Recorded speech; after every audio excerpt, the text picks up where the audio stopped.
আসসালামু আলাইকুম। আফরোজা কেক হাউসে সবাইকে ওয়েলকাম। আমি আজকে 1.5 পাউন্ড ভ্যানিলা কেক ডেকোরেশন করব।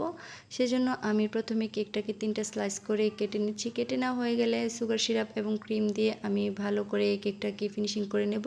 ফিনিশিং করা হয়ে গেলে আমি হালকা একটু ক্রিম দিয়ে কেকটাকে ক্রাম কোট করব। ক্রাম কোট করে আধা ঘন্টার জন্য নর্মাল ফ্রিজে রেখে দেব। দেন আমি ফ্রিজ থেকে বের করে এখন কেকটাকে ফাইনাল ফিনিশিং দিয়ে নেব। আমি সাইড দিয়ে হালকা পার্পল কালার ক্রিম দিয়ে আবারও খুব ভালো করে কেকটাকে ফিনিশিং করে নেব। ফিনিশিং করা হয়ে গেলে আমি একটা ব্রেড নাইফ দিয়ে নিচ থেকে উপরে টেনে টেনে একটা ডিজাইন করে নিব যাতে দেখতে ভালো দেখা যায়।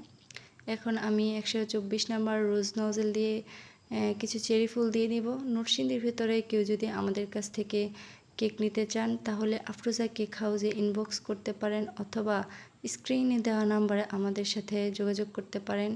এই তো কথা বলতে বলতে আমার চেরি ফুলগুলো দেওয়া প্রায় শেষ হয়ে যাচ্ছে। কেমন হয়েছে সবাই কমেন্টে জানাবেন। আল্লাহ হাফেজ।